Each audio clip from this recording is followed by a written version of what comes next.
Hello friends, எல்லாரும் எப்படி இருக்கீங்க? நான் உங்கள் விஜி. இன்றைக்கி உங்களுக்கு நான் வெந்தயக்கீரை கூட்டு எப்படி செய்கிறதுன்னு காட்டுறேன். இது ரொம்ப ரொம்ப சுவையாக இருக்கும். அதே மாதிரி இது ரொம்ப ஆரோக்கியமான ஒரு உணவு. நம்ம வெந்தயக்கீரை அவ்வளோ ஆரோக்கியங்க. நம்மளுக்கு நம்ம இது நம்ம உணவில் சேர்த்துக்கிட்டா ரொம்ப நல்லது. ஃபஸ்ட்டு நம்ம என்ன பண்ணணும்னா, ஒரு கப் துவரம் பருப்பு எடுத்து நல்லா கழுவிட்டு மஞ்சத்தூள் போட்டு இது நல்லா வேக வச்சு எடுத்து வச்சுக்கணும். இது ஒரு 2-3 விசில் வந்தால் நல்லா வெந்துடும். நம்ம துவரம் பருப்பு ரெடி பண்ணி வச்சுக்கலாம். இது நீங்கள் பாசிப்பருப்பு கூட யூஸ் பண்ணிக்கலாம். துவரம் பருப்பு இல்லைனா பாசிப்பருப்பு. இப்போ வெந்தயக்கீரை இந்த மாதிரி நல்லா கிள்ளி வச்சுருக்கேன். இது நல்லா 2-3 வாட்டி தண்ணியில் அலசிட்டு இது சின்ன சின்ன பீஸாக கட் பண்ணி வச்சுக்கணும். இப்போது 1 ஸ்பூன் எண்ணெய் விட்டுக்கோங்க. கடாய் சூடு பண்ணிவிட்டு 1 ஸ்பூன் எண்ணெயில் நம்ம கட் பண்ணி வச்சுருக்கிற வெந்தயக்கீரை போட்டு நல்லா வறுத்துக்கணும். இது ஏன் வறுக்கிறோன்னா, நம்ம டைரெக்டாக பருப்பில் போட்டால் கொஞ்சம் அது கலர் மாறிடும். நம்ம இப்படி ஃபஸ்ட்டு வறுத்துட்டு நம்ம திருப்பி போட்டோன்னா அந்த க்ரீன் கலர் அப்படியே இருக்கும், நல்லாயிருக்கும் பார்க்குறதுக்கும். அதே மாதிரி வெந்தயக்கீரை ரொம்ப நேரம் கொதிச்சதுன்னா கசப்பு தன்மை வந்துடும் ரொம்ப. அதனால் நம்ம இப்படி ஒரு வாட்டி ஃப்ரை பண்ணிவிட்டு எடுத்து வச்சிட்டோன்னா நம்ம கடைசியில் நம்ம கூட்டு ரெடி ஆனதுக்கப்புறம் நம்ம அதில் போட்டுடலாம். இப்போ இந்த வெந்தயக்கீரை நல்லா வறுத்தாச்சு. இப்போ நம்ம இது எடுத்துகிட்டு ஒரு கப்பில் எடுத்து வச்சுக்கலாம். இப்போ அதே கடாயில் நம்ம 2-3 ஸ்பூன் எண்ணெய் விட்டுக்கோங்க. இப்போ இதில் கடுகு போட்டுக்கோங்க.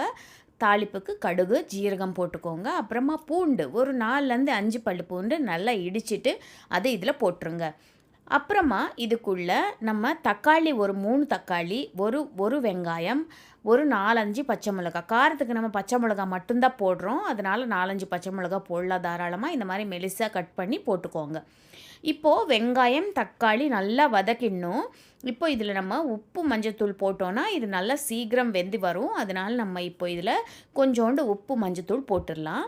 இது ஃபஸ்ட் நம்ம நல்லா மிக்ஸ் பண்ணிவிட்டு இதில் உப்பு மஞ்சத்தூள் போட்டு மூடி வச்சுட்டு ஒரு 4-5 நிமிஷம் நல்லா இது வேக வைக்கணும்.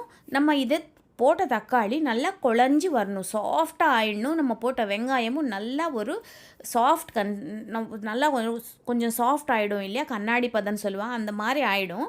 அது வரைக்கும் நம்ம இது மூடி போட்டு அப்படியே விட்டுடலாம். இப்போ நம்ம உப்பு மஞ்சத்தூளும் போட்டாச்சு. நல்லா மிக்ஸ் பண்ணிக்கோங்க. நம்ம போட்ட உப்பு மஞ்சத்தூள் நல்லா மிக்ஸ் பண்ணிவிட்டு மூடி போட்டு இது ஒரு 5 நிமிஷம் விட்டுருங்க.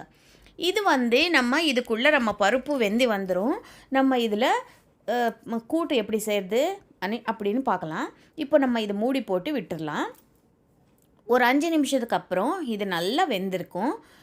அதுக்குள்ளே நம்ம என்ன பண்ணணும்னா, இந்த பாருங்கள் இப்போ நல்லா குழஞ்சி வந்துடுச்சு பாருங்கள், சாஃப்டாக வெந்துடுச்சு.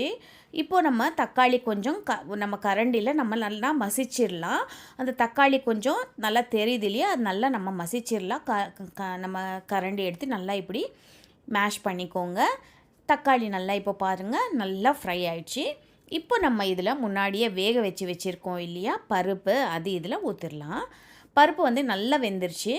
இந்த பருப்பு ஊற்றிட்டு நம்ம ஒரு கப் தண்ணி கூட ஊற்றிக்கலாம். இது கன்சிஸ்டன்சி நம்மளுக்கு கூட்டுக்கு கொஞ்சம் ரொம்ப கெட்டியாக இல்லாமல் ரொம்ப தண்ணியாக இல்லாமல் இருந்தால் நல்லாயிருக்கும். நம்ம இப்போ பருப்பும் போட்டாச்சு. ஒரு அரை கப் தண்ணி மட்டும் இதில் ஊற்றிடலாம். ஊற்றிட்டு நல்லா மிக்ஸ் பண்ணிக்கோங்க. மிக்ஸ் பண்ணதுக்கப்புறம் நம்ம இதில் முன்னாடியே நம்ம வறுத்து வச்சுருக்கோம் இல்லையா வெந்தயக்கீரை, அந்த வெந்தயக்கீரை இதில் இப்போது போட்டுடலாம் நம்ம. இப்போ பாருங்கள், இப்போது இது தக்காளி கூட்டு. நம்ம தக்காளி கூட்டு நார்மலாக இப்படி தான் பண்ணுவோம். இப்போ நம்ம இதில் என்ன பண்ணுறோன்னா, கடைசியாக நம்ம வறுத்து வச்சுருக்கிற வெந்தயக்கீரை இதில் போட்டுடலாம். வெந்தயக்கீரை போட்டுட்டு ஒரு 2 நிமிஷம் தாங்க கொதிக்கணும். ஆல்ரெடி வெந்தயக்கீரை நம்ம வறுத்துட்டோம் இல்லையா, அது நல்லா வெந்துருச்சு. அதனால் ரொம்ப நேரம் கொதிக்க விட வேணாம். நம்மளுக்கு இப்போ பருப்பு குழம்பும் நல்லா கொதிச்சிருச்சு. இப்போ நம்ம வெந்தயக்கீரை போட்டு நல்லா மிக்ஸ் பண்ணிக்கலாம். நல்லா மிக்ஸ் பண்ணிவிட்டு ஒரு 2-3 நிமிஷம் கொதிக்க விடலாம். அப்புறமா இது சர்வ் பண்ண வேண்டியது தான். சூடான சாதத்தில் நெய் ஊற்றிட்டு இந்த வெந்தயக்கீரை கூட்டு போட்டு சாப்பிட்டு பாருங்கள், செம்மையாக இருக்கும்.